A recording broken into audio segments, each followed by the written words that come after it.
I'm here with Sharon today. She's a very brave woman living in Spain. An interesting thing is that she's living in a cave house. So I would like her to introduce herself a little bit and to tell us more about her experience living in a cave, in an old cave, inside a mountain, by the way. My name's Sharon and I moved to Spain perhaps 5 or 6 years ago, and I first arrived near Malaga looking for a house, and I wanted to come to Spain because my children had grown up and now I have my own life to live and I want to live somewhere warm that has a lot more sunshine than the UK, which isn't difficult, most places do. And so yeah, I started on that side, and then I discovered along my journey cave houses, so which I hadn't before, I didn't know about them, and I stayed in one and I just realised that I love the cave house and this is what I want to buy instead of a normal house. So yes, it's very nice, it's beautiful. I was impressed when I came here yesterday. Well, and tell us the story a little bit of the house, because now it's beautiful, so beautiful, but it is in a cave, a real cave inside a mountain, so it wasn't like this. no, it wasn't like this at all. It was an empty shell really. Somebody had lived here, but its main use was for perhaps the man or the people there to have animals which also lived in the cave, and one side of my cave I have kept in that so that people can see the kind of history. I've tried to keep a little bit of the history with it. So the one side of the house had horses, and this side I think was the living area, and I think it's about 60 years old, but it was completely dirt on the floor and bare dirt walls. So I had to get the builders to come in, and just over a year they renovated it to make it habitable for me. There wasn't any kind of kitchen in here, there wasn't a bathroom, and when I first moved in I was one of my builders put a shower outside, so I was taking showers outside, luckily in the summer, and I had a caravan to use for a cooker so that I could cook food. So that's how I got by to start with before I actually moved in. Well, now you can do everything here. Yeah, now it's all fully functioning. Yes, it is. Well, also, what challenges did you find by building this house? It was hard? It was dirty more than anything. It was, living in a lot of dust, and which I think is normal when any kind of house is being renovated. But it was completely out of my comfort zone from having, being used to living in a nice clean house to living in a building site. So, but it was fun. It was fun, and it was nice to kind of complete rooms and move on and get ideas all the time of what I was going to do with the next room. And because this is rock, you can actually build into the wall whatever you want. If I wanted a cupboard here, I could drill in a cupboard.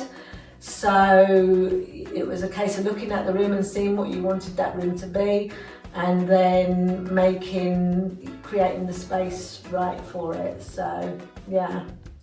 Now, because when I saw the photos yesterday about the past of the cave, I couldn't believe it, because now it's a very functional house, and yes, but thinking about the challenges, it should be hard. But it's a big project to do, and you should be very proud of you. Yeah. Yes. Yeah.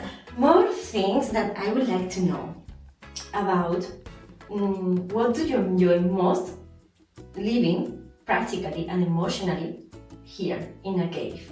apart from challenges, also the good things. Yeah, well, it's very secure actually. People sometimes ask me if I don't feel scared that it's going to fall. But I think it's actually more secure than bricks because it's very solid.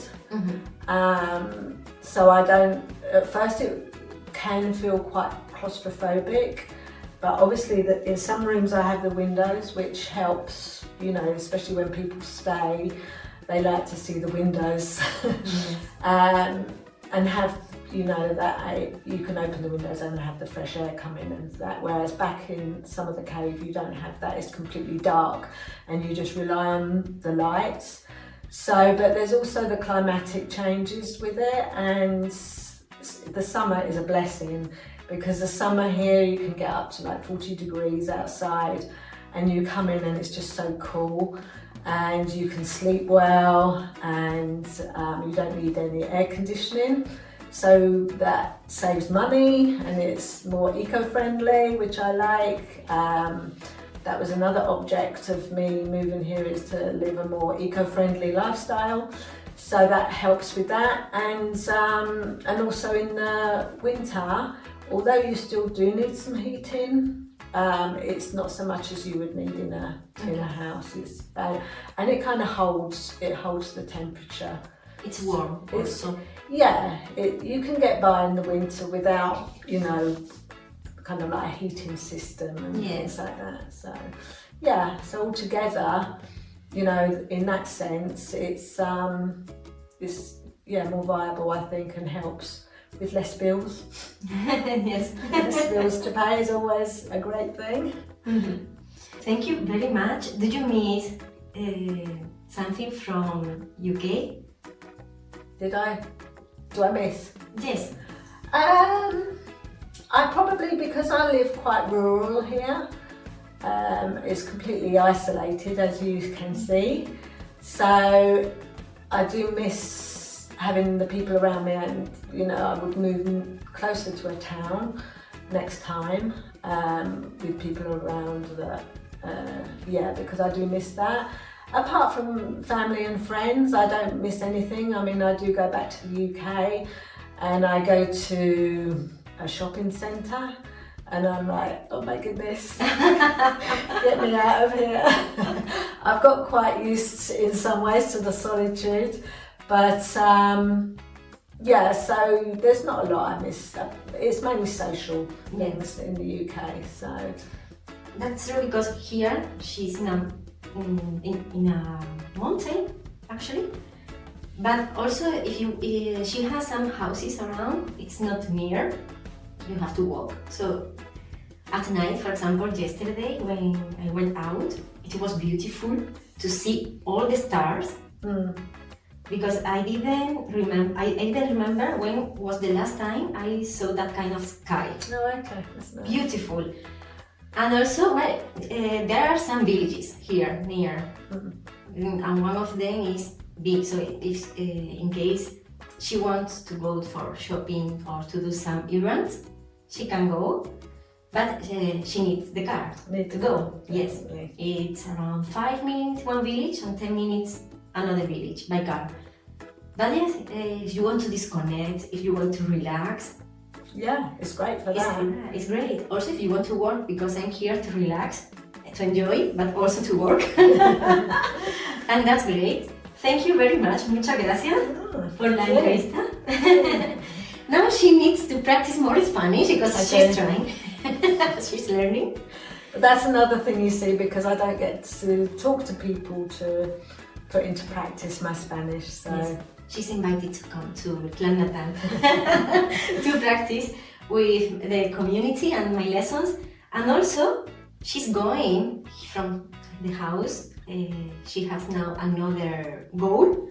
She wants to start another period of time in another country, but also a Spanish-speaking country, so she needs Spanish. I still need my Spanish, no matter. You do need it. Muchas gracias.